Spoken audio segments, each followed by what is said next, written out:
Olha só, se você tá afim de entrar dentro do castelo mais amado do mundo, essa entrevista é pra você. Como eu falei, dezembro vai ser mágico e a gente trouxe um cara que com certeza faz parte do teu imaginário. Mas você só vai saber depois da vinheta. Pode rodar, que o Podiquinho tá no ar.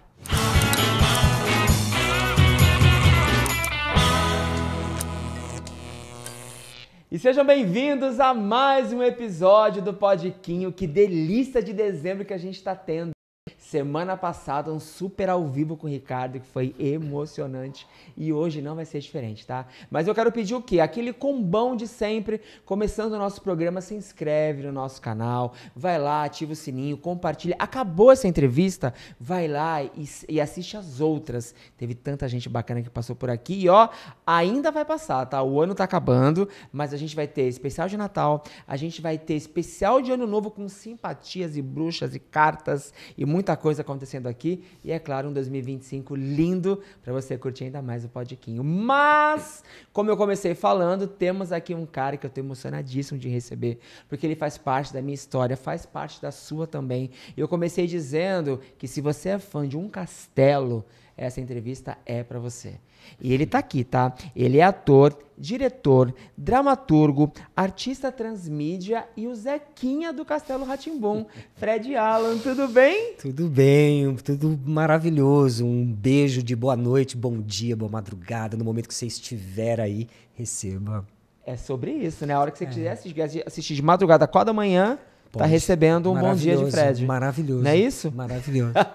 Cara, obrigado por ter topado vir. A gente tá há um tempo, né? Verdade. Nesse namoro de vem, não vem a data, não sei o quê, mas conciliamos, vem na data certa. Como eu te falei antes, é muito importante pra mim te receber aqui. Você que é um cara que faz parte da nossa história, seja lúdica, seja da história da televisão, né? Você tá dentro de um projeto que tem milhares de pessoas que cresceram e chegaram à criatividade e até hoje são muito fãs. Então, pra mim, é muito legal ter você aqui, tá? Eu que agradeço, não tenho nem palavras mesmo, né? Como eu tava falando antes, o castelo, ele eu acredito, hoje, né? Amanhã é outro eterno, né? Uhum. Mas nesse eterno de hoje eu acredito que tá vivo por causa do público, assim, e não tem como ser diferente, né? Porque tantas obras, tanta coisa boa também é criada em vários âmbitos da cultura, mas o castelo, ele realmente, não sei porquê, ele tem uma capacidade de transvalorar os valores, sabe? Eu converso com todo tipo de gente, de espectros políticos, ideológicos, tudo.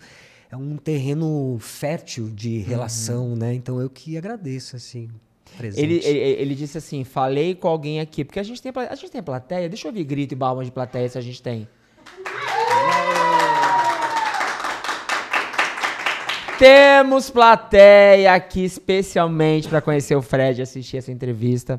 Mas eu quero começar falando o seguinte. Você começou na atuação muito novo, antes do Castelo. E já ganhando prêmio.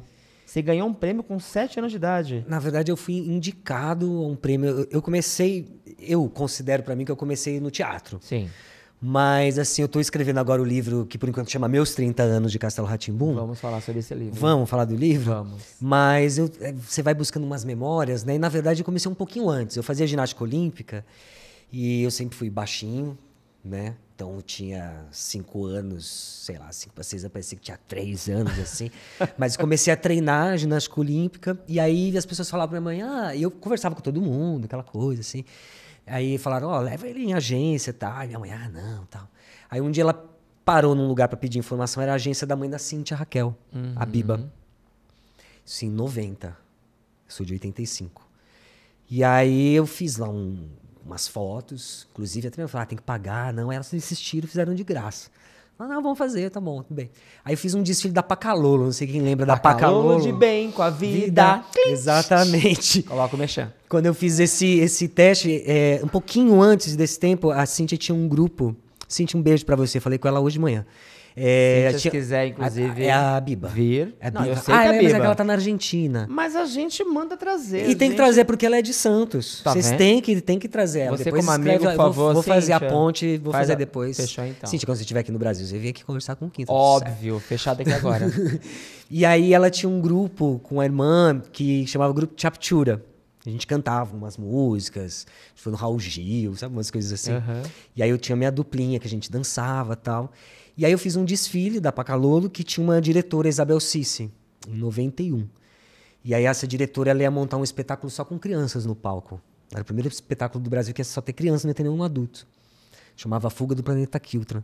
Aí ela me chamou para fazer teste.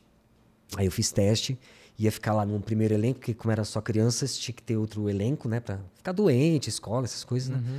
E aí eu ia ficar no primeiro, porque ia ter a Cíntia, ia estar na peça, o Luciano Amaral, que no momento era o Lucas Silva.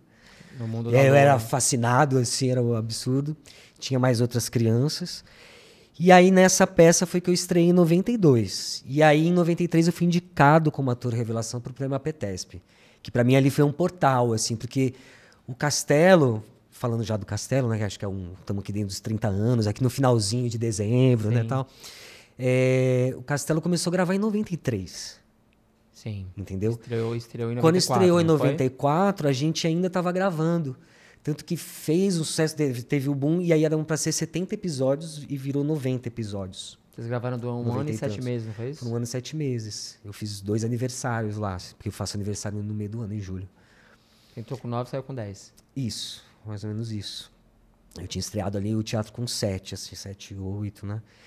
E então foi meio assim, meio maluco essa indicação, porque tem até foto na internet, se vocês quiserem procurar e ver, tem foto do Wagner Bello, sem maquiagem, tem o Eduardinho Silva, a gente tá todo mundo assim em frente ao Teatro Sérgio Cardoso, um teatro aqui em São Paulo, e a gente nem era conhecido ainda do Castelo. Você tinha noção de, apesar de ser muito criança, muito jovem, que o que você estava fazendo era um trabalho? Ou você tinha muito uma questão de diversão? Porque quando a gente fala de uma criança de 7, 8, 9 anos, por exemplo, eu com 8 anos brincava de ser apresentador. Sim. Mas eu não fazia ideia que aquilo viraria o meu trabalho, o que move a minha vida hoje. Era uma brincadeira no quarto dos meus bisavós, e ali era o meu mundo da imaginação. Você com essa idade, criança, você tinha noção que você estava trabalhando, por exemplo? Eu tinha a noção que eu podia ter como uma criança. Eu sempre fui uma criança que quis ser mais velha, né? E eu tenho mais 2 irmãos mais novos. E a gente é uma família simples. Minha mãe é professora, meu pai sempre trabalhou com computador. A gente lembro de crescer em Sapopemba, na Zona Leste de São Paulo. Depois a gente teve Collor, aquela coisa, tudo. Tinha que morar mais perto dos trabalhos. A gente foi lá para mais perto de Ipiranga, assim. Ainda era meio vazio, não é como é hoje, né? Alguns lugares de São Paulo, né? Mas, sei lá, eu talvez tinha alguma consciência, digamos, de classe, alguma situação que eu entendia, a situação de vida, tanto que tudo que eu sempre tive eu dividi com os meus irmãos. Tudo, assim, tudo, né?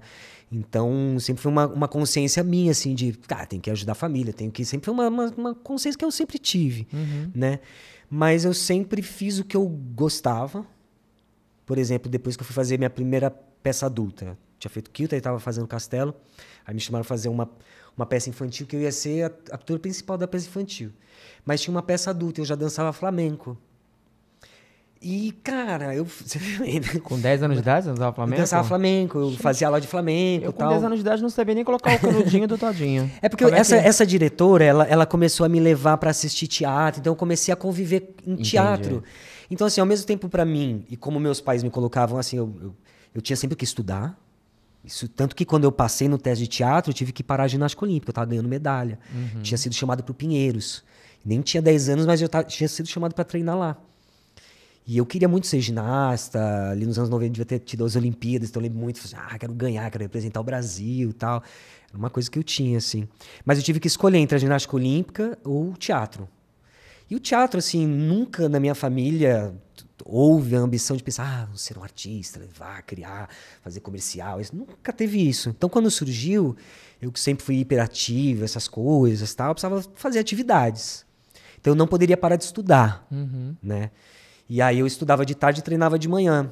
E eu gostei muito daquilo que a gente ficou fazendo ali, naqueles dias de teatro, que para mim era e hoje eu sei que é uma brincadeira, assim, sabe? Uma brincadeira muito potente, assim.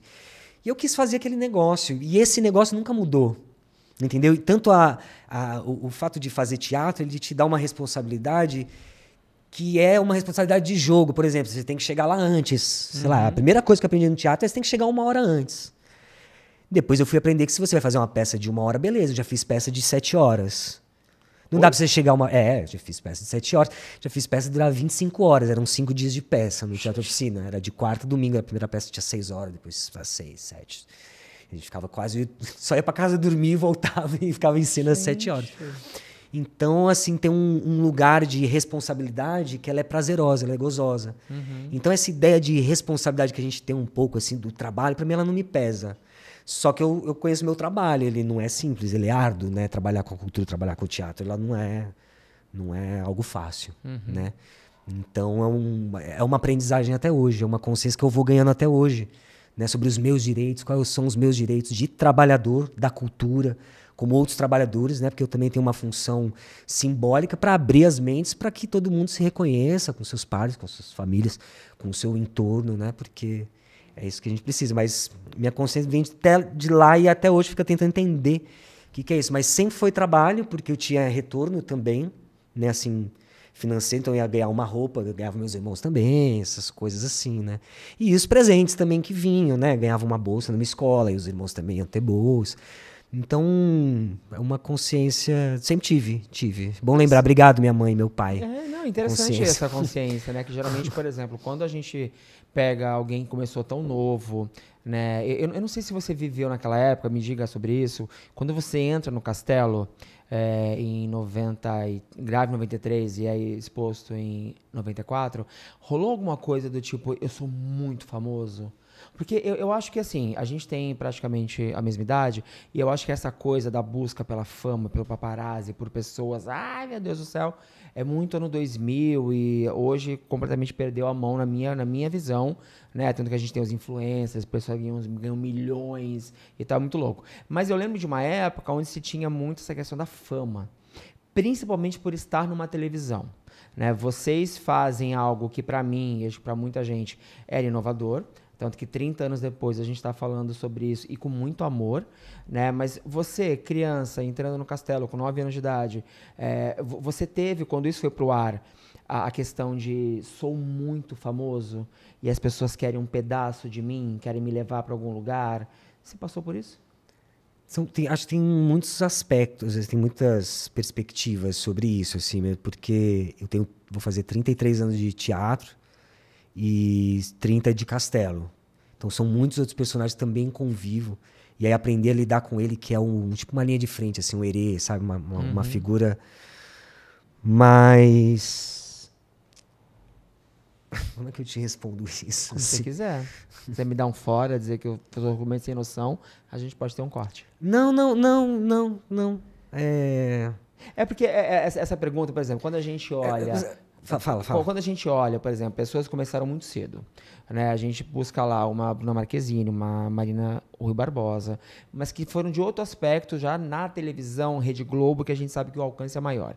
Quando a gente fala do Castelo Rá-Tim-Bum, que é uma história que há 30 anos sobrevive intacta na memória das pessoas, eu não lembro, porque eu também era muito pequeno, como era o assédio em cima de vocês. Por exemplo, o Luciano já vinha de um baita sucesso, que era o Mundo da Lua, o Cássio Escapim, a Cíntia. Você era o menorzinho ali, o de 9 anos.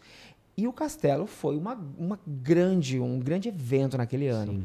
Essa era a pergunta. Como é que a mídia lidava com vocês? Ou se isso não existia?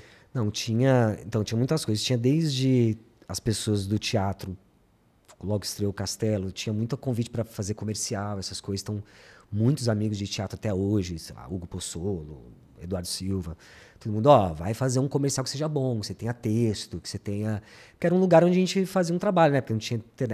Era meio isso, né? Então, não faz qualquer coisa, tal. Vai estudar teatro, assim, isso desde daquela época, assim, uma preocupação para que a gente falava, né? Não gastar imagem, né? Então, sempre meus pais tiveram essa preocupação e eu também sempre escolhi o que eu queria fazer, né? Então, eu lembro até uma vez minha mãe contou isso e falei, nossa, que vergonha. Meu filho tá com muita vergonha. Ela queria, acho que, bater em mim, né? Brigar comigo. Mas que eu cheguei no teste lá, eu entrei para fazer o teste e eu fazia peça, gravava. Então, para eu fazer teste, hoje em dia você tem um horário que você marca e vai lá e grava. Mas na época não tinha, você ficava fila horas. E eu não podia ficar horas em fila, não porque eu não queria, mas porque eu tinha outros compromissos. E as pessoas queriam que eu fizesse o teste. muito só para confirmar que queriam aquele ator que era o Zequinha. Eu lembro, e aí, então, às vezes eu chegava, passava na frente das pessoas e tal. Era meio chato, assim, mas eu ia. Mas minha mãe contou uma história que eu cheguei, fui fazer o teste, saí bravo no meio do teste, dizendo que não ia fazer, porque aquele texto tratava as crianças como se elas fossem idiotas. Tava dando coisa assim, e a criança, minha mãe disse que eu falava, criança não é burra. Tinha esses despeitos assim, mas acho que eu convivia com aquele povo adulto de teatro, falava, ó, pega um bom texto e tal, e aí, sei lá, já tava fazendo ali uma primeira peça adulta, o Amor Bruxo, sabe? Aí você era meio maluco assim. Mas, então, tem desde uma educação nesse sentido, né, do pessoal do teatro, como a também... Aí tem coisas que aconteciam, né? Assim, por exemplo, ia num shopping ou ia num cinema, o shopping fechava. Eu tinha que ser retirado de lá com segurança, sabe? Isso com 10 anos de idade. Então, pra mim, assim, eu que às vezes ia no shopping com algum amigo, eu só não fui mais, continuava indo no teatro. E ali encontrava as pessoas também, o público e tal, mas já era outro ambiente. Então é meio que um lugar que eu convivo hoje, assim. Então, ó, hoje mesmo eu tava num shopping, comi no shopping esses dias. Fui no shopping São Bernardo agora. Fui nesses lugares e tá tudo certo, porque sempre aprendi a estar nesses lugares. Porque depois a coisa foi diminuindo, né? Ela foi ficando um pouco mais tranquila. Hoje mesmo, antes de vir pra cá, fui ali, falando que fui no Sesc aqui de Santos. Aí na hora de sair passou um cara, você fez parte da minha infância, assim, deu a mão, eu, aqui, né, pô, valeu, não sei o que, mas eu te vi também fazendo teatro oficina, muitas peças, tal, fiquei arrepiado, eu falei, que legal. Poxa, que legal, assim. Então, eu confesso que teve um momento, era muito difícil, assim, de realmente... Mas eu sempre lidei com isso, com essa inteligência de saber lidar. Só que você tá num lugar em que você tem 200 pessoas, 300 pessoas que ficam em cima de você, não tem conversa, não dá, né? Ou às vezes você tá comendo e aí vem pessoas, né? Frango aqui na goela. Tem coisas assim, mas parte da minha infância. Mas aí você vai aprendendo também, é divertido, assim, sei lá, você vai se divertindo e as coisas foram mudando. Mas acho que muda conforme cada um também se relaciona com isso, né? Eu nunca fiz questão disso. É isso. Mesmo assim, eu também quero ser ator, quero busca, ser. eu acho. É outro lugar. Eu não sei se eu te respondi, né? Respondeu, super certo. Era exatamente sobre isso. Voltando pro castelo, que a gente tá entrando na porta do castelo agora, eu vi uma entrevista da Cíntia falando que as gravações do castelo não eram mágicas como as pessoas acham. Que vocês trabalhavam muito, vocês tinham horas muito... vocês tinham diárias de gravações muito afinco, né? Acabou durando 1 ano e 7 meses, mas que as gravações eram muito puxadas. Era isso? É bom as pessoas entenderem que todo o trabalho de um artista, ele não é glamour. Ele é muito trabalho, assim... Trabalho mesmo, assim, de trabalho árduo, de suor, de intelectual, de tempo, de vida, de muita coisa. Então há um romantismo, né, desse glamour, etc, tudo. Mas quem trabalha com cultura sabe que não é assim, né? Como a gente rala. E o Castelo, ele foi uma ponta de lança, porque muitos dos sons que você escuta, por exemplo, que os músicos inventaram mexendo em aparelhagem, entendeu? Uma coisa que o companheiro aqui faz de um fundo verde, com qualquer botão, uma coisa... Cara, pra gente gravar um chroma key, era um dia... Nem sei se posso falar... A gente falava que era o chroma... Entendeu? Porque era tão difícil que tinha que ter um cabelinho, tudo. Então, se você, por exemplo, pensar que todas as cores do Castelo Rá-Tim-Bum, você não tem verde, não tem as cores de chroma key, pensa quanto trabalho de som foi criado, de cenário. Outro dia me mandaram perguntando, um cara de Águas de Lindóia, esse músico, como é o nome dele? O Pastor, um grande abraço pra ele, é maravilhoso. Ele me perguntou uma coisa que vocês devem ter dúvida. Qual é a relação do Harry Potter com o Castelo? Né?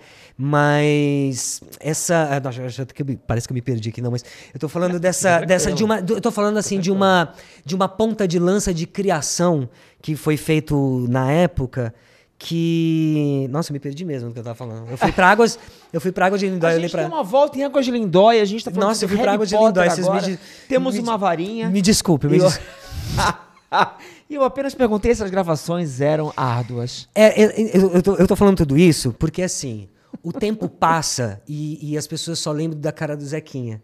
O que eu quero dizer é isso. Tem muito trabalho, por quê? Por trás do cenário, do figurino, das músicas, tem muitos trabalhadores. Esse bonezinho que é o símbolo do Zequinha, ele foi feito pelo Gardim, Carlos Gardim. Todos os figurinos. Então, uma parte do personagem sou eu, mas tem muitos outros. Então, eu poderia falar como a Cíntia já falou, como eu já falei, o Luciano, o Cássio. A gente falou, tem muitas entrevistas. A gente ficava lá gravando, sei lá, eu chegava, ia para a escola de manhã, almoçava na Cultura, gravava de tarde até 7 horas da noite. E fazia lição no meio, aí depois às vezes ia fazer flamenco, ou fazia peças no final de semana, fazia 100 peças no final de semana. Agora... Isso está dito, isso está dado. Eu me perdi porque eu queria lembrar todos esses outros artistas, esse trabalho árduo, e que eu acho que nesses 30 anos precisam ser lembrados, até para a gente começar a desromantizar. É trabalho, gente. O nosso trabalho é trabalho. Tem gente que fala assim, você tem medo do... Você teve medo do lobo? Vocês lembram do episódio do lobo? Você tinha medo do lobo? Eu não tinha medo do lobo, porque tinha um cara que tirava a máscara do lobo e punha a máscara do lobo. E eu fazia, era só isso, era um trabalho. Entendeu? Não estraga o lúdico da gente. Não! Pelo amor de Deus. Eu acho que eu tenho me perdido nessas respostas, porque eu, como o cavalo do Zequinha, aquele que tem que fazer essa entidade, ele tem que amadurecer. A nossa reflexão tem que amadurecer. A gente tem que chegar num lugar assim, né, de reconhecimento desse trabalho, num lugar que nos diz respeito à vida de cada um, que nem você falou aqui. Quem diria que eu brincava desse jeito? Não sei se a Penélope te influenciou. Independente diretamente ou não, ela é uma jornalista, tá ali naquele negócio, ou o Zequinha. Sabe, tem um negócio que tá ali e eu tenho tentado ter fé nesse contato sobre isso. Porque qualquer outra história é a história do trabalho, da labuta. Entendeu? E falar disso tem sido muito... Como se às vezes dá um pouco assim, será que o doutor Abobrinha tá aqui? Será que a gente pode falar disso? Vamos mudar de assunto? Vamos botar um outro enredo aqui. Então, às vezes, eu sou meio maluco mesmo, dou umas viajadas. Mas é para lembrar do nosso trabalho. Nosso trabalho era árduo, ainda continua sendo árduo, pra gente reconhecer o nosso trabalho. Né? Então, um salve para todos os trabalhadores do Castelo e vocês que mantém esse trabalho vivo. Sem vocês, a gente... Eu acho que é muito importante quando você desconfigura o glamour da coisa, né? Porque muita gente não sabe os bastidores, como eram difíceis, né? Claro que, às vezes, a gente nem precisa saber. Acho que só olhar ali o lúdico da coisa e para onde o castelo transportava a gente. Né? Eu criança, olhava o castelo, para mim aquilo ali era um castelo, vocês eram ali uma família, estava tudo certo, grandes amigos e tal. Eu não pensava que o lobo tinha alguém por trás. Né? Até hoje, por exemplo, se eu vejo alguém por trás de Mickey, eu acredito que é o Mickey de Orlando. Eu não acho que é uma pessoa passando calor dentro. Porque, para mim, trabalhar com lúdico, você pode ver o meu cenário, tem muito disso, é o que me alimenta. Mas isso não significa que eu não entenda como funciona o processo. Claro. Né? Então, assim, é importante ver você falar sobre isso, não para desconfigurar o lúdico. Eu falei, não acaba com o nosso lúdico. Porque eu acho que dá mais valor ainda para um trabalho que foi tão bem feito. E dá valor ao público, e como chegou isso para vocês. Porque, por exemplo, o Wagner Belo, eu convivia com ele antes, mas muitas vezes eu ia gravar com ele, ele já estava pronto. A Patrícia Gaspar, beijo Patrícia, que é a caipora, eu só fui ver ela sem maquiagem saindo do camarim. Aí eu tomei um susto tremendo. Porque pra mim ela era sempre aquilo. Ela sempre tava com aquele negócio. Ela sempre caracatal, ela sempre tava com aquele negócio. Mesmo quando dava pausava de gravar, ela sempre tava um pouco a entidade, né? Sempre tinha aquela coisa. Então, aí é um outro lúdico. Por exemplo, vocês assistiam o Ratinho. Eu só fui assistir o Ratinho, acho depois de ter estreado, saindo da gravação. Eu tinha que pegar o carro, eu tinha me trocado, aí tem o camarim, aí tinha televisão, tava passando o programa, aí alguém falava, olha o Ratinho, e aí eu parei para ver o Ratinho. Quando apareceu aquele Ratinho de massinha, falei, que loucura, porque eu nunca vi gravar o Ratinho de massinha, porque acho que já tinha sido gravado, e eu só fazia, olha o Ratinho, aí cortava e eu não via nem o Ratinho. Quando eu vi pela primeira vez, eu achei aquilo tão bacana, tão maneiro, assim, que nem um circo, né, o cirquinho, né, aquele cirquinho assim, mas tem outras loucuras por trás, outros lúdicos que eu quero falar nesses meus 30 anos de castelo, e aí eu tô sendo, na verdade, uma atualização, né? Tem que ser uma atualização. Você já acabou com 2 lúdicos nossos. Você falou que o lobo não era lobo e que você nunca viu o Ratinho. Então aí realmente você já trouxe uma lágrima. O pessoal tá saindo do estúdio, inclusive, agora. Vamos. Acabou com o nosso lúdico. E a relação entre vocês era saudável, bacana, legal? Ou a gente bota um logo do Bufão aqui que a gente quer, de repente? Não, porque quem assistia, por exemplo, e é claro que era o recorte da atuação, obviamente, parecia que era tudo muito legal. Era. Tinha essa coisa, a gente passava muito calor, então tinha essas coisas divertidas, né? Era muito quente. E Cássio sempre foi muito engraçado. Uma vez a Cíntia falou numa entrevista, depois eu fiquei pensando, falei, é verdade, né? Ele se comportava com mais criança como eu. Acho que ele falou isso, eu tinha que me comportar mais assim, ser mais criança do que eles, porque tinha 3 crianças para tratar, né? Pra mim era uma loucura, assim. Eu gostava de tudo, assim, das câmeras, eu ficava brincando atrás das câmeras no intervalo, ia pra ilha de edição, brincava com as formas geométricas, assim, sabe?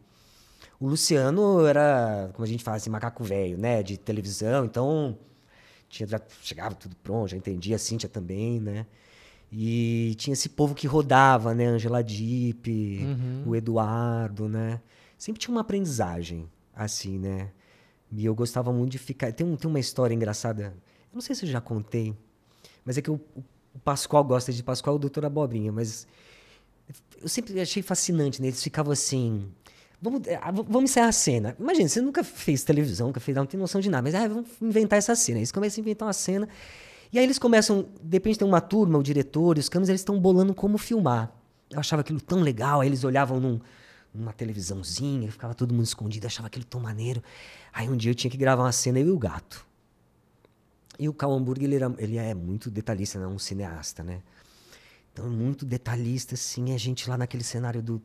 Aí ele pensando um plano assim, aí quer pôr traveling, aí se quebrando a cabeça, aí tinha o diretor de fotografia maravilhoso.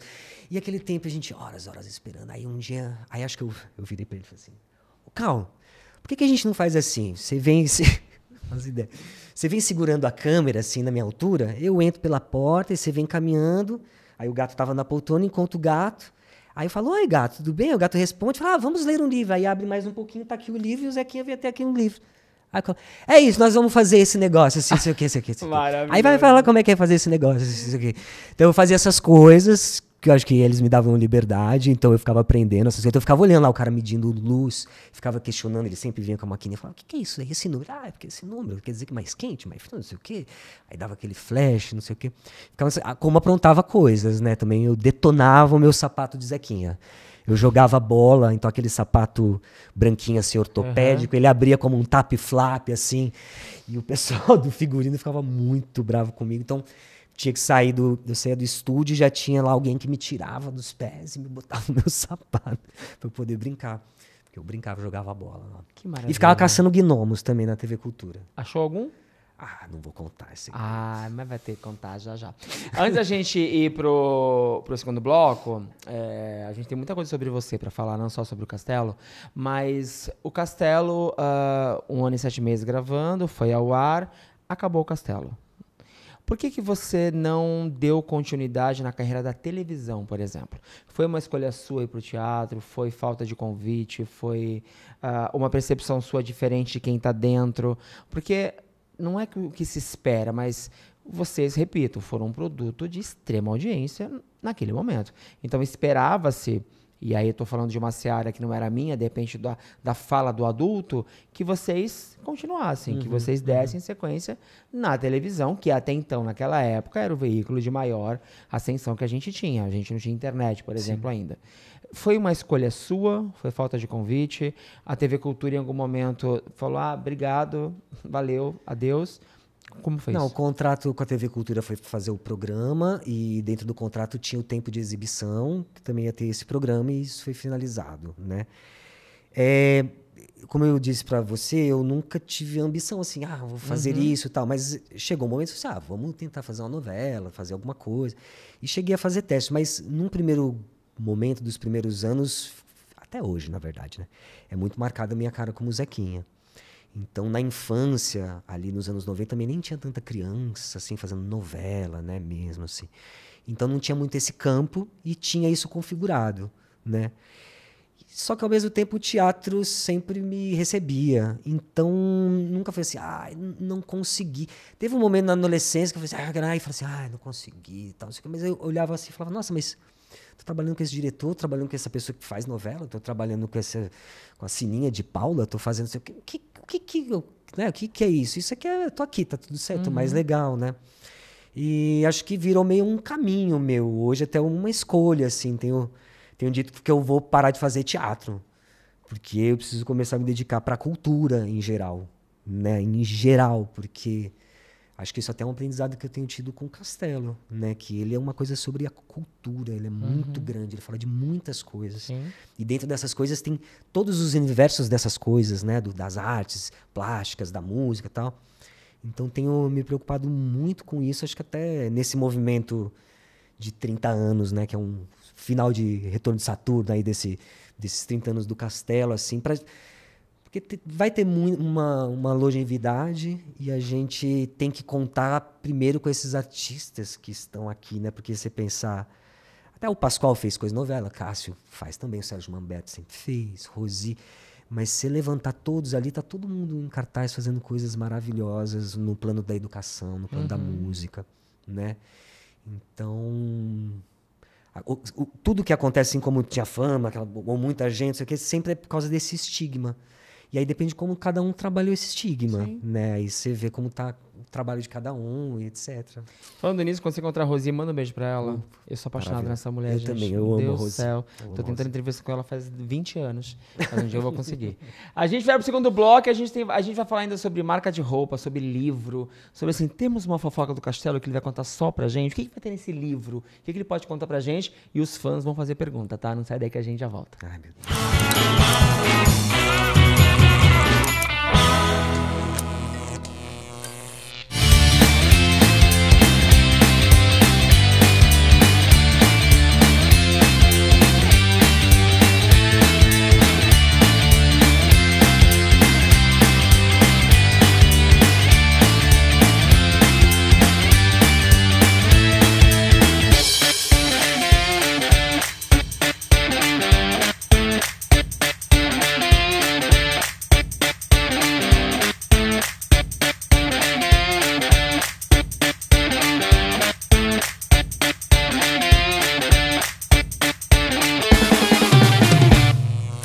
E aí, tá gostando do nosso programa? E se eu te disser que você pode fazer parte dele? Se você tem uma empresa ou uma marca e quer aparecer aqui durante a nossa entrevista ou no intervalo, é fácil. É só mandar uma mensagem nesse telefone ou através desse e-mail que a nossa produção vai te contar como é que você pode fazer parte do Podiquinho. Vem que a gente tá te esperando.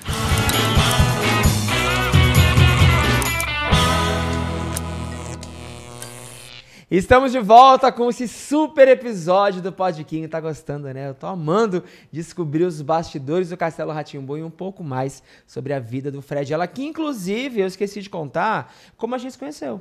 Conte. Essa camiseta que eu estou usando não é por acaso. O Fred esteve com o pessoal do Castelo Rá-Tim-Bum aqui em Santos, participando do Festival Geek. E eu, como bom fã que sou, fui, peguei uma senha pra tirar foto. E quando eu cheguei na frente dele, ele elogiou a minha camiseta. Ele falou, pô, camiseta sensacional. E eu, pra puxar um saco, falei, tiro ela aqui agora, entrego pra você aqui na mão. E aí a gente se conectou em rede social. Começamos a conversar. Eu falei, cara, e essa camiseta aí, dos X-Men, anos 90. Comprou na cara dura essa camiseta aí, menina, como é que é? Eu falei, cara, o que você acha de eu te entregar ela em mãos? Vem pra cá, me dá uma entrevista e eu te dou a camiseta de presente. Cara de pau, né, meu? Eu sou muito cara de pau, né? Não, mas assim, a gente faz... Assim, eu ia dar no final, mas eu vou dar agora. Ah, mentira. No caso aqui, eu achei que você ia fazer assim. Se você quiser esse corte, a gente bota um mamilo aqui. Mas acho que não é legal, acho que não vai render.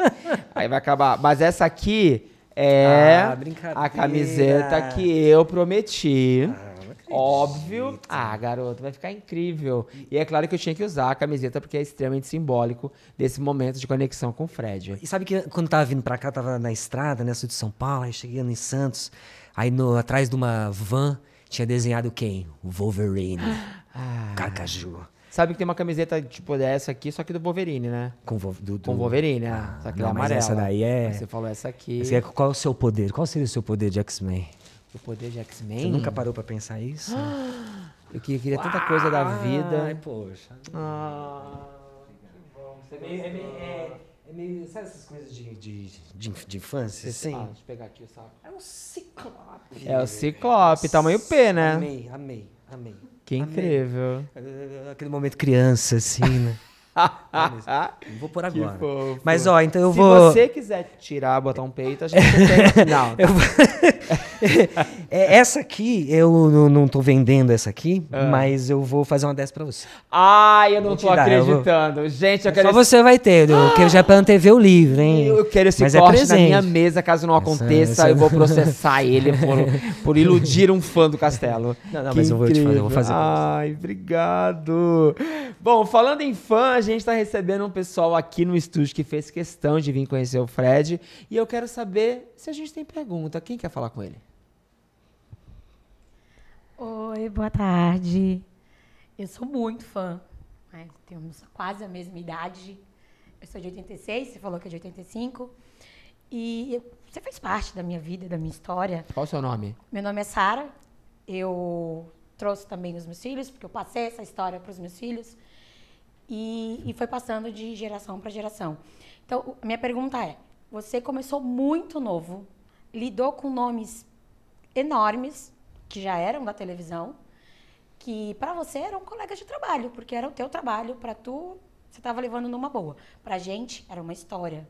Pra gente, tinha toda uma fantasia por trás, que você estragou algumas. Mas a minha pergunta é isso. Como é que é para você ter lidado com tanta gente famosa, que para você era parceiro de trabalho, pessoas comuns, que pra gente estava no nosso lúdico, no nosso dia a dia de uma forma totalmente diferente, porque eu chegava na escola, ai, tu viu ontem? E o Lobo Mal, que você estragou? Mas e o Lobo Mal? Tu ficou com medo? Pô, e a Morgana? Nossa, meio assustadora. Então, pra você ver isso hoje, o peso que teve na nossa vida, na nossa história, e continua um peso tão grande na vida de todo mundo, uma importância tão grande agora, completando 30 anos, passando de geração para geração, coisa que hoje você não vê crianças sentadas na frente da televisão assistindo um programa, porque ou tá no videogame, ou tá no celular. Para você, o que é essa sensação de ver passando de geração para geração e superando o tempo? Nossa, que obrigado pelas palavras e pelo movimento, quando você já tinha dito, né, de que você trouxe os filhos e que fez questão deles assistirem. Olha, até hoje eu fico descobrindo coisas desses companheiros que eu trabalhei. E esse, para mim, é a maior direção ou lúdico que eu poderia ter dentro do castelo, né? Eu acho que o fato de eu hoje, 30 anos depois, aos 39 anos, começar a abrir... Vocês acompanharam minha rede, vocês vão ver que eu desfiz um monte de coisa, mas esse desfazer essas coisas... gostaria que soasse como um agradecimento e até um entendimento do que é o público em relação a isso.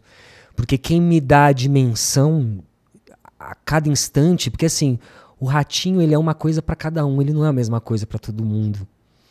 Entendeu? Então, cada esquina, cada lugar que eu vou, né, que tem o Zequinha, cada momento também que eu cresci, eu tive um jeito de lidar com o Zequinha. Teve momentos que eu não gostei dele. Não gostei de ser reconhecido pelo Zequinha. Por causa disso, porque eu já fazia teatro há muito tempo, as pessoas me cobravam televisão. Então não ficava meio assim, né? Imagina, adolescente, já tô fazendo teatro e tal. Mas eu fui e continuo aprendendo com ele. E o que eu tenho dito que o Zequinha, eu sou o personagem dele, ainda tô aprendendo como atuar com ele.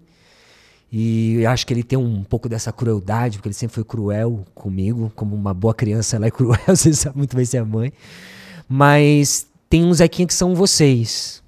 Embora, eu gosto mais do Nido, não sei o quê. Mas todo mundo era, ou pelo menos tinha a idade do Zequinha. Então tinha uma criança, né? E a gente vive essa nostalgia. Tudo tá lá atrás, parece que a gente nunca consegue voltar. Então essa minha brincadeira de desconectar essa realidade de mim é também para vocês me olharem, me verem como o Fred. E verem também o que eu me diverti, mas também para lembrar vocês que tudo isso, esse lúdico todo, vem de vocês, da forma como vocês veem, não só como o chroma key foi feito, porque não importa, né? Pode ser muito tosco, muito bom e não fazer nenhum sentido ou fazer todo sentido, né? Alguma coisa.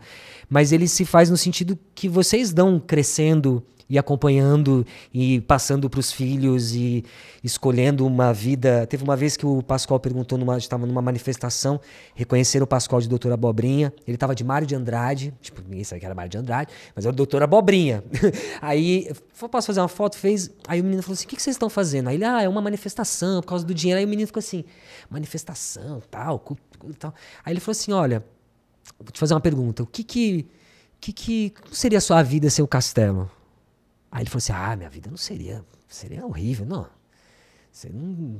Seria normal, você estaria vivendo e tal, mas a gente está lutando aqui para que tenha cultura, porque só tendo cultura, só tendo um castelo, você vai saber da importância do castelo. Então, eu tô falando isso para dizer que só tendo vocês, eu entendo a importância do castelo. Eu não tenho dimensão do que é a importância do castelo. No seu ratinho, no seu lúdico, no que seja, eu não tenho. E para mim o que é lúdico do castelo é quando eu encontro essas forças. Um Nino, uma Penélope, um Zequinhas, sabe? Umas Bibas, que tem muitos, né? E não sei se eu te respondi. Mas é uma resposta que eu ainda não tenho completa. Por isso que eu estou tentando escrever, tentando refletir. Falando, vocês também são Zequinhas no sentido assim, dá, porque também eu tenho uma outra coisa. Eu não consigo só corresponder àquilo que vocês veem. Eu também tenho uma outra coisa, que tem dores e que tem alegrias, e que eu sei como vocês têm também. Eu já ouvi histórias de... A pessoa fala assim, olha, minha mãe trabalhava na casa de uma pessoa e eu convivia com o filho da dona da casa na hora do castelo. Porque o menino tinha agenda de karatê, de inglês, não sei o quê, mas o único momento que a dona da casa deixava ficar com o filho, que os dois ficavam juntos, era no momento do castelo. Então, por exemplo, isso é só uma, eu tenho milhares, uma coleção de história de presentes, que para mim esse é o castelo e que vocês tragam. E pra gente sabe fazer o quê? Entender talvez através dos personagens do castelo que histórias são essas. Né? Se a gente está agindo como Zequinha, como Morgana, né? Puxando a orelha, né? A Morgana puxava a orelha e tal, então... Obrigado pelas suas palavras, de verdade mesmo, viu? Que lindo. A gente tem mais perguntas? Tem mais fã na plateia? Temos. Pode falar. Oi, Fred, meu nome é Mirella, tenho uma curiosidade para você responder, na verdade. Se o seu filho já assistiu Castelo Rá-Tim-Bum, como que foi, se ele gostou ou não. É isso. Mirella, obrigado, um beijo, viu? E sim, já assistiu. Mas às vezes até as pessoas ficam, olha o Zequinha, o novo Zequinha. Até parei de postar coisa na internet, porque assim, poxa, é tão difícil, né? Você se encontrar e já ficar jogando coisas em cima dele e tal. Então ele também fica meio assim, né? Às vezes na escola tem uns professores que me conhecem de teatro ou do castelo. Então ele fica meio assim, ele gosta, ele entende o castelo, mas já acho que não posso dizer que é outra geração, né? Mas acho que como é muito perto, ele sabe dos bastidores, ele convive com o Pascoal, que é o Doutor Abobrinha, vê o Eduardo Silva, vê que também tem um outro lugar, né? Tem um outro jogo, assim. Mas ele já assistiu. Mas ele é do One Piece. Ele tem quantos anos? Tem 11. Adoniran. Adoniran. A gente tava falando antes que Adoniran não é nome de criança, né? Ele já nasceu velho. Já nasceu. 68 anos, maravilhoso. Já. E você expõe pouco ele nas redes sociais, né? Pouquinho. Tudo que é pessoal da minha vida eu não curto muito, porque eu acho que não tem sentido, que é meu, é tão ordinário como o de todo mundo, e eu gosto de criar obras, criar coisas que, sei lá, uma foto maluca, um som, assim, acho que eu vou estar servindo mais a um sonho, né, de alguém do que... Mas se amanhã ele virasse, pai, eu quero trabalhar na televisão. Vai. Só vai. Vai. Ele foi chamado por um amigo, filho de uma atriz, eles iam fazer uma peça infantil. Ele foi chamado para estar junto. Aí ele falou, um papo sério, né? Eu falei assim, teatro, é isso, você sabe como é que é? Ele já entrou em cena comigo numa peça, ele ficava assim com 5 anos, aí ele entrava e tal. Mas eu falei, você vai estar lá e nem sempre você vai estar com seu amigo. Eu falei, por que você quer fazer essa peça? Ele, porque eu quero estar com meu amigo. Eu falei assim, mas às vezes ele não vai estar na peça.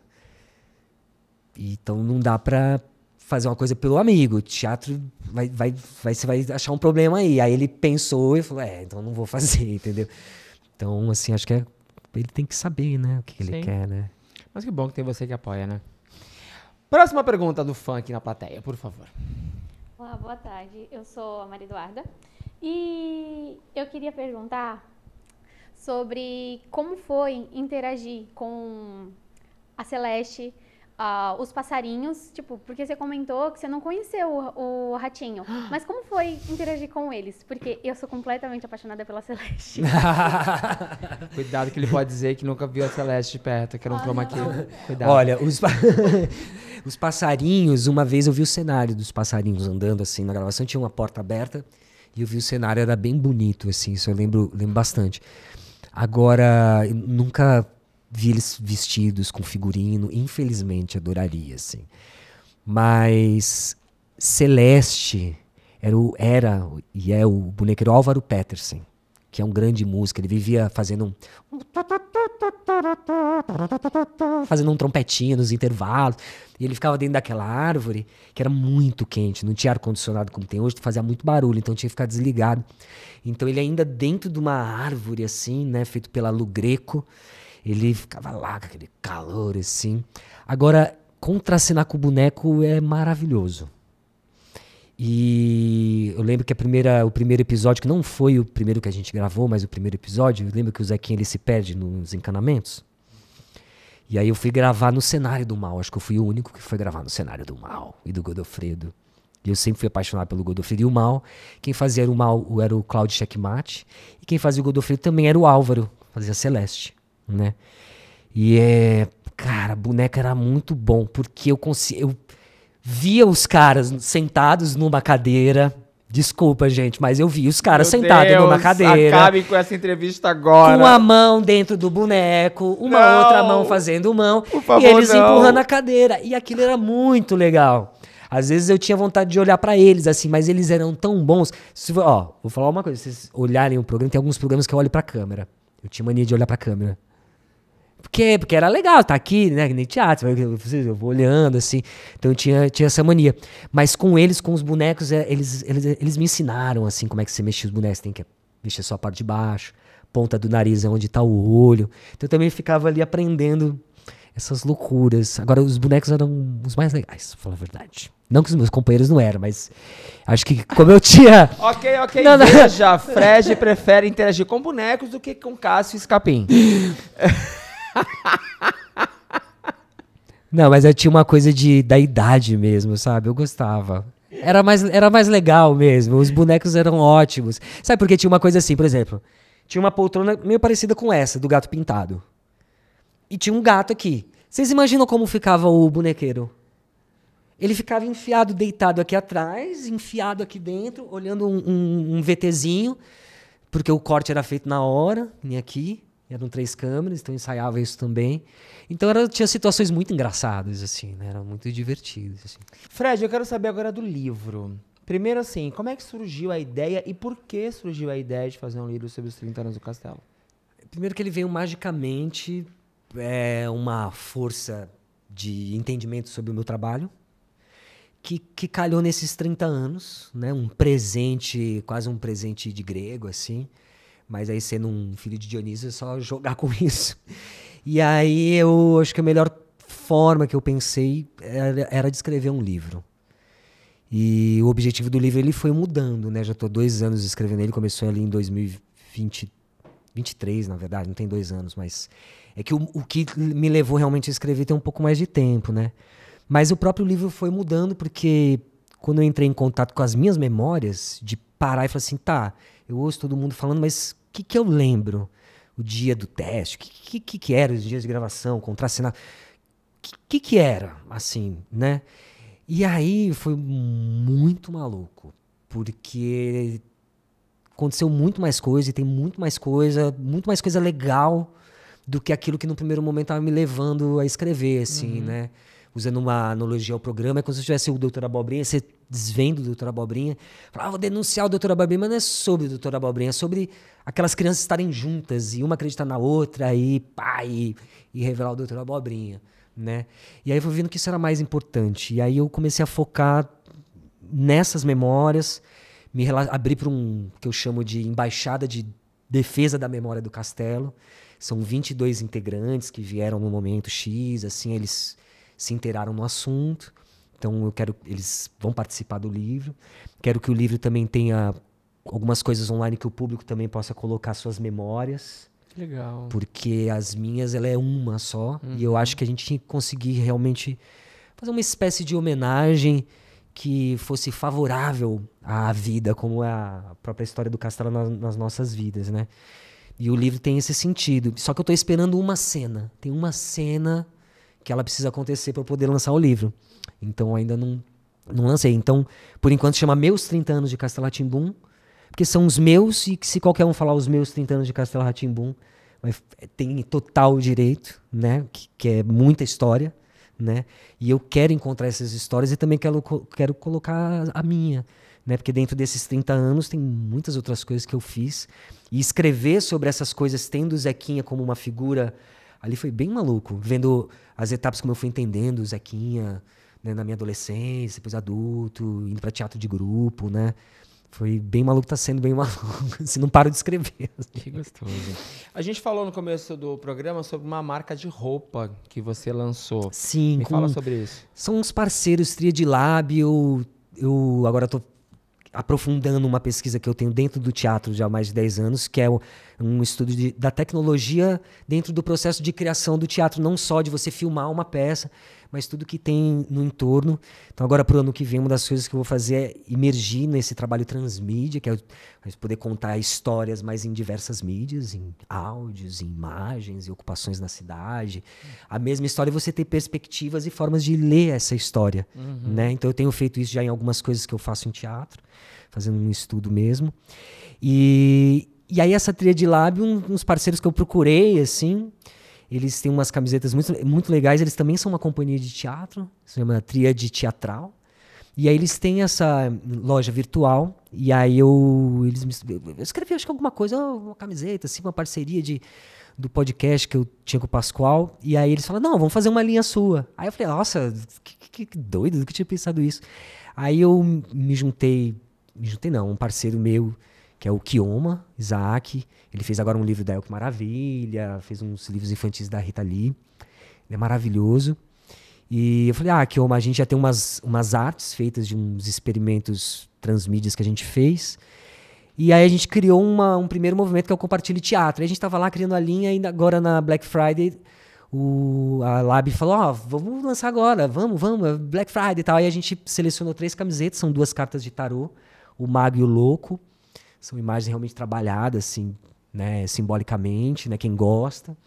E também tem uma Compartilhe Teatro. E aí tem caneca, tem eco bag, tem cartaz, né? Mais pra frente eu vou fazer uns cartazes assinados, também vai ser legal. Então tá sendo uma comunicação até de utilização de roupa para comunicação de teatro. E vem muito mais. Por enquanto é só o Compartilhe Teatro e essas cartas mágicas. E quem quiser adquirir, faz como? Na loja Tríade Lab.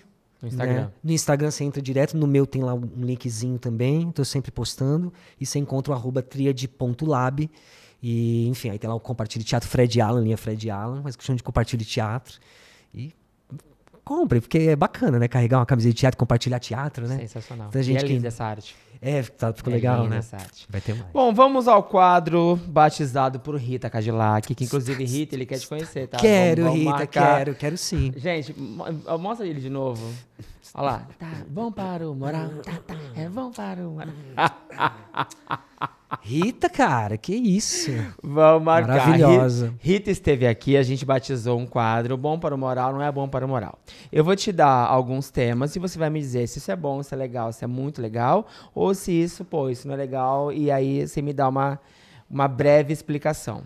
Tá, achei que era só botar fogo aí, Não, você não, tá, me bom. dá uma breve explicação do porquê sim, do porquê não, Tá Gravar episódios novos do Castelo. Hoje, fazer uma reunião de todo mundo e, sei lá, 10 episódios do Castelo Rá-Tim-Bum agora. É bom para o moral? Tá. Por que é bom para o moral? É bom porque a gente vai conseguir finalmente chegar no tempo de hoje para resolver aquilo que nos fez caminhar até aquele ponto de encontro. Porque falar sobre esse caminho sem realmente a gente fazer uma coisa, aqueles que deveriam ter o respeito, o carinho, a dedicação por isso, não fazem. Então, talvez se rolasse mais um produto, a gente conseguiria, sabe, chegar no tempo, e para chegar nesse tempo a gente tem que resolver tudo. E isso é bom para a moral, né, de todo mundo, é bom. Gente, TV Cultura, tudo bom? Existe um plano? Em algum momento alguém falou sobre isso? Não. Calma que agora é uma pergunta. Tipo, Não, tô brincando. Talvez tenha planos, talvez não tenha. Tá. Não sei. Ok, veja, Fred, ela afirma que elenco do Castelo Rá-Tim-Bum vai se reunir. Você participaria de um reality show? Não é bom para o moral. Não daria certo? Acho que depende do reality show, né? Uma Fazenda, por Não, exemplo. não. Jamais. Big Brother? Não, tinha que estar num lugar assim. Eu já vivo um reality show com as pessoas de teatro, fica ali convivendo e tal. Se, por exemplo, botasse uma câmera, ficasse. Tem aquele low, né? Que de comédia, que eles ficam dentro do lugar. Tá. Se fosse alguma maluquice assim, eu acho que eu até toparia. Rolaria. Mas só ficar ali, assim, pra você ser ordinário, já tem outras pessoas pra atormentar, assim. Não ter participado do filme do Castelo Rá-Tim-Bum. É bom para o moral? Não é bom para o moral? Agora, é bom para o moral. Significa que foi bom não teria participado. Não é isso, porque a escolha não é minha. Sim. Então, como a moral é de quem criou, do Cal, né? A gente até, eu lembro que a gente chegou a ser contatados para fazer uma cena final do baile. Seria. E aí não rolou. Simplesmente não rolou, assim, não teve nada. E tudo bem, eu lembro de ir no dia da estreia, eu acho, o Cal tá lá, e aí dedicou aquela sala para mim e tal. Acho bom para a moral no sentido assim, tá tudo bem, trabalho, tá tudo certo, assim, não tem gaio. Ser chamado de Zequinha até hoje na rua, é bom para o moral ou não é bom para o moral? Tá, é bom para o moral. Gente, ele entrou máximo nesse quadro, aprendam convidados, é sobre isso. Conta. Tá, acho que é bom por tudo isso que eu tava falando. Tem uma coisa que é só minha, que também tem a ver com como eu lido com esses, vou chamar fantasmas ou personagens, essas entidades, né? E ele é um presente. Conforme foi passando o tempo, fui conhecendo o Sérgio Manberti. O Sérgio Manberti foi um ator que fez o primeiro personagem homossexual no cinema. Eu soube disso há poucos anos atrás. E abre um livro sobre Dulcina de Moraes, quem não conhece, vai ler sobre Dulcina de Moraes. Tá sempre o Sérgio Manberti. Então, assim, e ele, no fim da vida ali, ele falava, o Dr. Vitor é o meu maior personagem. E eu acho que o cara, com a carreira que ele teve, falar isso, não é sobre a carreira que ele tá falando, porque não é que é o melhor personagem que ele atuou, não é nesse sentido, talvez até seja, sei lá, mas e acho que vai de gosto de cada um, né, assim, escolher o que o ator fez melhor, mas eu acho que é uma capacidade de entender essa potência desse negócio. E ele sempre foi um grande parceiro, assim, nos últimos momentos de vida ele participou comigo de um experimento assim, de graça em doentes, sabe? De graça sim, né? Não de graça, entendendo todo aquele trabalho onde a gente juntou mais de 30 companhias do Brasil durante a pandemia. Então tinha assim uma consciência, né, que é um outro tipo de valor, né, um valor cultural. E ele teve lá, então, enfim, é isso. Que lindo. É. Bom, acho que ele arrasou. Palmas pra plateia, por favor. Eu quero uma salva de palmas pra Fred. Vocês. Nunca houve um convidado que tenha se divertido mais nesse quadro de Rita Cadillac do que Pô, Fred. adorei. Eu devia ter dançado o tempo todo. A gente vai ter um vídeo com você no final, você rebolando até o final. Vamos Faz lá. um gifzinho, mano. Bom, vamos agora para as perguntas finais do programa, que não é um bate-bola, tá? Mas também a gente não precisa ter 1 hora de resposta, porque no caso do programa tá acabando. Pode deixar. Tá? Me ajuda a te ajudar. Se você encontrasse hoje o Zequinha de 9 anos, cruzou ali, abriu a porta, tá o Zequinha, o que você falaria pra ele?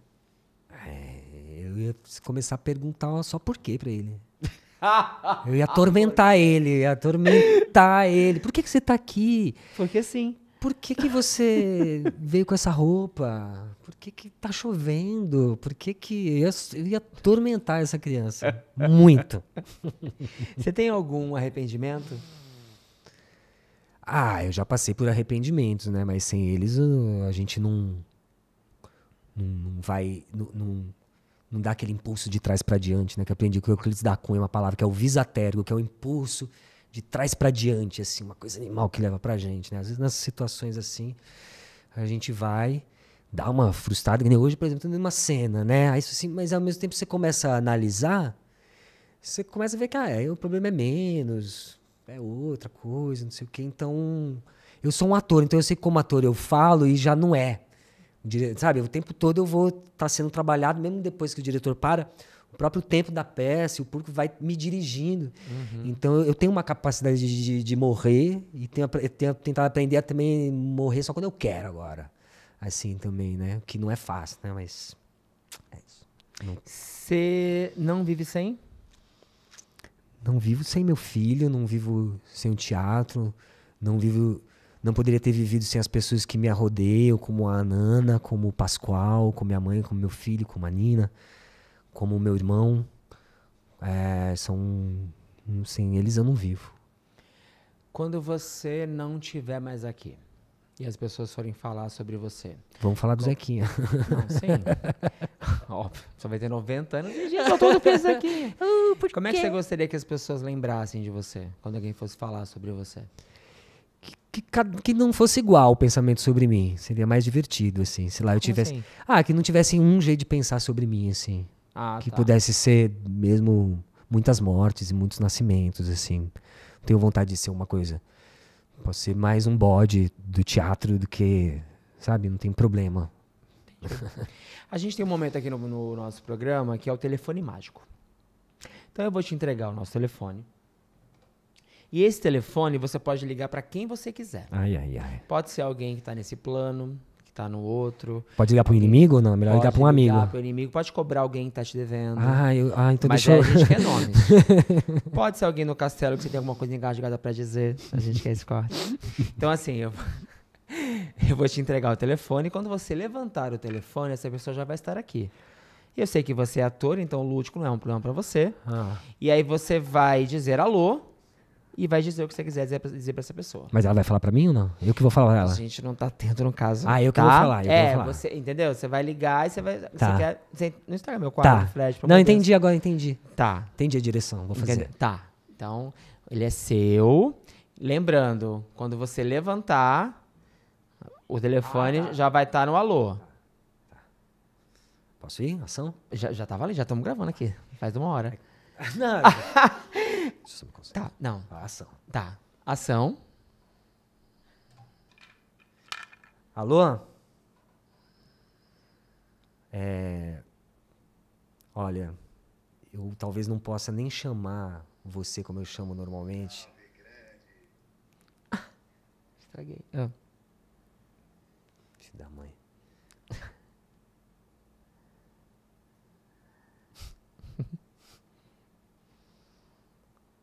Você não dá ponto sem nó, né? Falo pra ele? Vai à vontade. Meu amigo, eu não vou falar o seu nome, embora as pessoas te conheçam muito.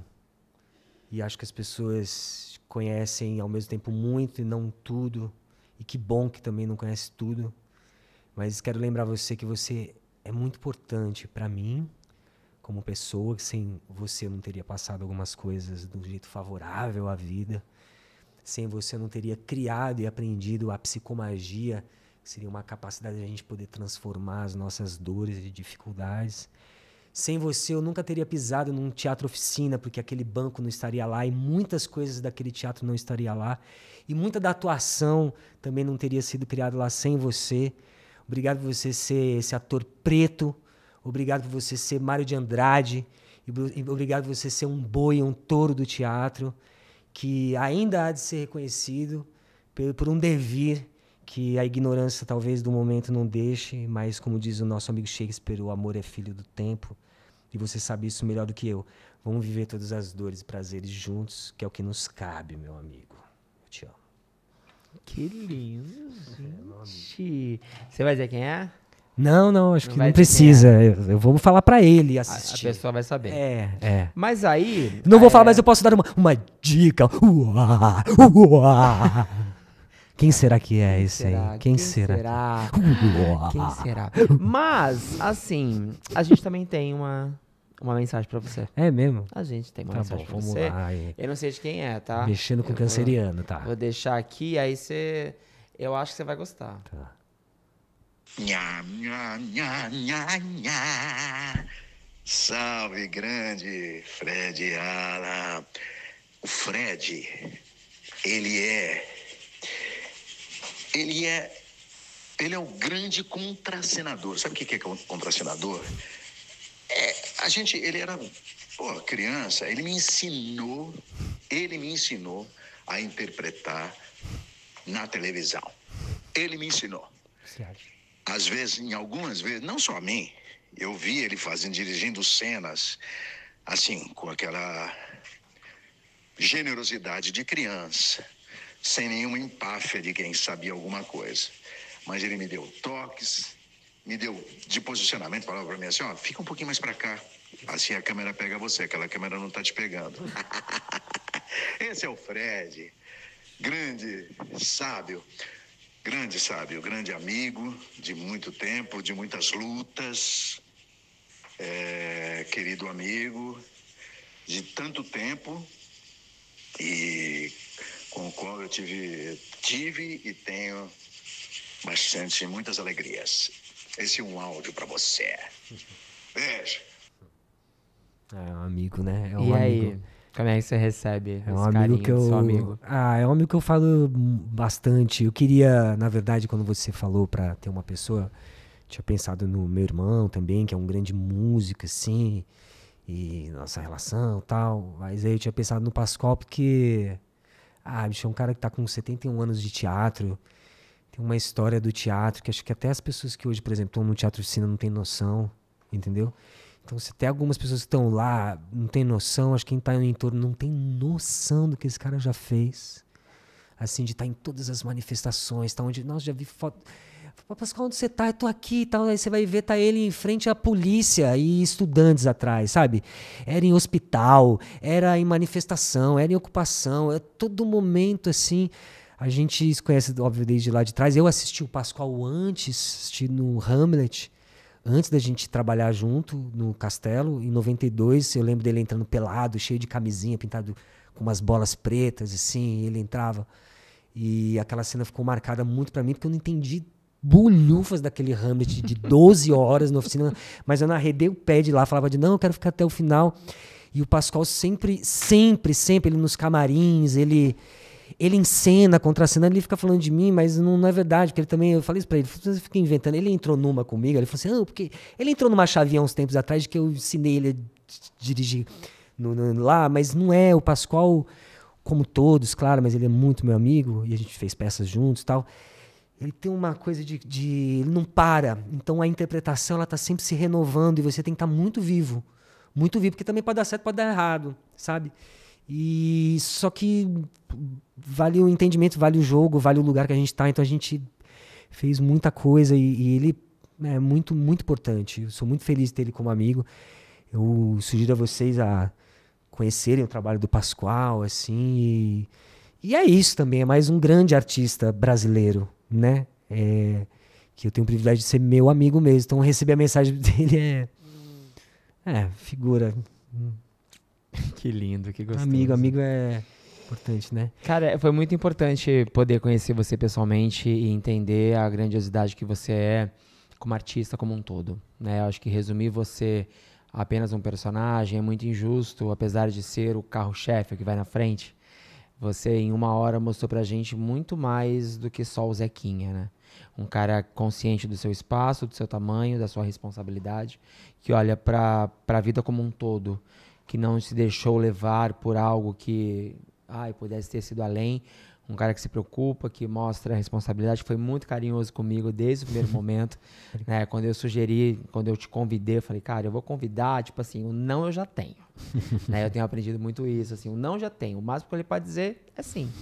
E você foi querido ao extremo e a gente está conversando há um tempo e deu certo. Então, como eu falei para você antes, para mim é muito especial ter você, né? A gente teve uma pergunta sobre se você tem noção do tamanho que você tem. Então, eu acho que isso eu posso dizer para você, e eu sei que você não vai inflar, né, para outro lugar, mas você representa o lúdico, você representa a esperança, o amor, a saudade de muita gente. Olhar para você, por exemplo, me leva a quando eu era pequeno. Quando a minha bisavó trazia salada de fruta para mim, eu olhava. Então, é um lugar onde eu não consigo mais estar, mas o sentimento que eu tinha de estar ali, você me traz de volta. Então, olhar para você, e quando eu digo isso, é para que você tenha noção do tamanho que você tem na história da gente. né? Eu acho que você deve ter ouvido isso milhares de vezes, muita gente traz histórias sobre o castelo e você faz parte disso. Então, olhar para você é lembrar de uma infância lúdica, amorosa, né? Onde a gente tinha conteúdos que traziam muito uma questão do ensino, né? Trazia valores, né? Tanto que até hoje a gente arrasta os personagens junto com a gente. E quando eu vi vocês no Festival Geek, os 4 ali, eu olhei e automaticamente me arrepia de dizer, porque você volta para um lugar de acolhimento, de amor, a gente era ingênuo, a gente era, né, quando eu falei aqui, você acabou com a nossa magia, você nunca viu o ratinho, porque a gente acreditava mesmo que tudo aquilo era muito real. Então, ter você aqui de uma forma escancarada, no sentido de, gente, é isso aqui, ó, vamos falar sobre o castelo, mas vamos falar também sobre as pessoas que estavam atrás, né, um cara que valoriza, que respira teatro, né, quem segue você nas redes sociais sabe que você respira, e eu quero muito que a gente possa, ao longo da vida, ter outros encontros tão incríveis como esse, que a gente se encontre fora daqui, que a gente vá na casa da Rita Cadillac, pra você dançar com ela. Então, obrigado, assim, acho que todas as pessoas que passam aqui, sejam elas conhecidas ou não, assim, são pessoas que para mim têm uma relevância gigante e eu quero saber da história. E o que você está vivendo aqui hoje faz parte do meu sonho de me tornar um apresentador de televisão, que eu brincava com 8 anos de idade. Então, você faz parte disso. Em algum momento eu vou olhar para trás, porque eu vou conquistar esse lugar, e eu falo, ó quem teve lá, lembra dele? Foi sensacional. E as pessoas que trabalham comigo aqui, elas sabem o quanto eu sou feliz, o quanto eu acordei hoje feliz e falar, cara, eu vou entrevistar o Zequinha. Assim, é muito além pra mim. Por mais que você não dê esse tamanho, quem tá aqui, e eu acho que o pessoal que tá aqui e teve também o lúdico disso, olha pra você e te coloca nesse lugar. Então, o que você precisar, eu tô aqui, ou não. Vamos ser amigos, eu quero ser amigo, quero ter, eu tenho o WhatsApp dele já no caso, desculpa. E obrigado mesmo, acho que em resumo eu acabei me estendendo, mas obrigado por ter topado, obrigado por ter vindo contar a tua história, e eu te desejo, enfim, que tenha mais, sei lá, quantos 1000 anos de vida, prosperando e sendo inspiração para as pessoas. Nossa, eu acho que essa coisa de você vai ficando mais velho, aí você tem filho, né, você vai tendo outras perspectivas, né? E vai vendo o público envelhecer também, né? O jeito vai mudando de falar também, né? Mas imagina quando eu era adolescente, como os adolescentes falavam comigo. Entendeu? Vai mudando e o meu próprio trabalho, né? O que eu escolhi fazer com teatro, com cultura, trabalhar com políticas públicas, né? Escolher esse caminho, porque de uma certa forma também me escolheu. Né, um lugar que sempre foi generoso para mim. Por exemplo, hoje, só o teatro poderia me trazer um presente assim. Só o teatro. Mesmo, para mim, eu sinto que é uma magia que sempre aconteceu comigo, né? Mas essa coisa de ficando mais velho, eu ouvir esses agradecimentos, como eu disse, eu não tenho noção, mas eu que, como um artista, luto pelos meus direitos e não é fácil, né? Porque você tem que lutar eticamente, moralmente, também tem que ir lá. Tem dinheiro, tem uma coisa pública, tem que saber tratar, saber, aí as pessoas não entendem e tal. Eu brinco, eu consigo viver na vida não como o Fred, mas como esses personagens. Eu brinco com outros personagens também. E o Zequinha é um que eu tenho arriscado nesse sentido de... Por quê? Porque quase você assim, tirando os véus, porque é da própria criança tirar o véu. Né? Mas se você parar de brincar de tirar os véus, ela fala, não, continua, tá tudo certo. E aí repito de verdade, assim, como um agradecimento de só vocês me dão a dimensão do que é essa criança, porque quando você me fala isso, cara, eu não sei se tem alguém nesse país, assim, que anda na rua e recebe um sorriso quando me vê. Normalmente a gente olha mal-humorado pra alguém que tá andando na rua, julga a roupa, julga a cor de pele, julga a opção sexual.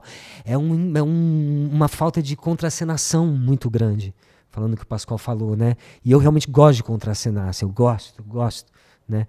E esse é um lugar que as pessoas contracenam comigo, entendeu? E elas contracenam porque é de verdade. E isso não tem preço. A minha luta pelo meu direito de artista é outra coisa.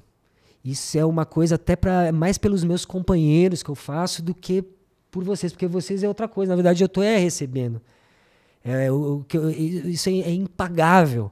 É uma coisa que meu filho vai receber esse carinho, os netos.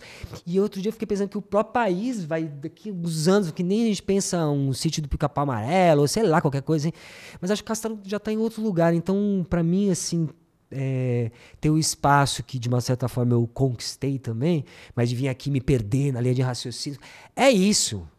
Eu faço isso mesmo, eu jogo mesmo, eu tô contracenando mesmo. Eu não venho aqui falar assim, o artista, porque eu não vou fazer isso, porque eu não estou assim. Agora, a partir do momento que eu começo a jogar, eu sou um dos melhores Zequinhas para jogar. Com os melhores Zequinhas que quiserem jogar comigo, como você, entendeu? Como vocês, assim, com as perguntas, essas coisas emotivas. Aí você vai vendo que o Zequinha também não é só... é outra coisa. É uma criança que está dentro da gente que não pode morrer, que não pode dormir, entendeu? Que a gente fala, quando tem filho a gente entende isso, mas então não precisa ter filho se você sente, não sei se é porque eu sou ator, eu trabalho com isso, mas se você sente, eu sinto ali aquela lembrança da salada de fruta que você falou. Cara, vai e faz a salada de fruta, celebra isso. Essa criança, não é à toa que você está fazendo o seu sonho, entendeu? E aquele super objetivo, ele é um ponto. Porque essa parada vai fazer você encontrar muito mais gente a jornada, tá ligado? Que aí eu posso dizer, porque eu sei que lá é complicado, entendeu? Por isso que esse espaço vai ser muito mais interessante. Esse mundo que a gente talvez seja mais interessante, que a gente ainda não sacou como. Mas a gente está fazendo, e por esses programas, por outras coisas que você deve ter vivido também, né? Agora eu fico muito emocionado mesmo, não tenho palavras, queria agradecer de montão, tanto fazer eu conseguir vir também, né? Porque também é um trabalho, é o trabalho, e essas mestras energias, né? Sabe o que eu estou falando? Então também quero agradecer de montão e vocês terem vindo, assim, sei lá, muita alegria. Eu converso com um rapaz aqui da Contas da Maré, que ele também é tatuador, trabalha com guias. Falei, olha, se você puder ir lá, eu vou te falar, você vai aparecer lá. Eu conheço. Deve conhecer. Qual o nome dele? Ai, esqueci agora. Ele vai assistir, ele vai ficar bravo comigo. Thiago Freud. Thiago, ele é fofíssimo, eu converso com ele. Que você conhece Thiago Aí Freud. vai falar péssimo dele. Não, depois eu te conto nos bastidores. Ixi, não, mas ele tem um outro jornalista também, de uma rádio daqui, que ele queria vir, ficou sabendo, que ia estar aqui. Aí eu fico conversando com as pessoas, assim, então, pela alegria de comunicar, de conhecer, porque é minha materialidade. Tô falando isso porque para mim esse é o grande valor da minha luta pelo Castelo Rá-Tim-Bum. Para que fique declarado aqui no seu programa que eu vou ter que fazer essas distinções depois. As pessoas vão ter que entender que cada coisa é uma coisa, cada luta é uma luta. Entendeu? E hoje pra mim foi uma aula disso, de entender onde é o meu Zequinha, onde eu destruo coisas ou não, porque vem coisas por aí. Só que não é culpa minha, não. É culpa do Doutor Abobrinha. É culpa do Doutor Abobrinha. Se a gente contar, eu acho que o Zequinha foi o que mais desmascarou o Doutor Abobrinha nesse programa. E vocês estão falando Castelo, vamos contar aí, porque é verdade. Ele não está aqui para se defender. E não o Doutor Abobrinha o Pascal. Será que não está? Será que não está? Mas, obrigado, um beijo pra todo mundo, obrigado a vocês todos. Antes de ir embora, eu queria te dar um outro presente. Oh, meu Deus.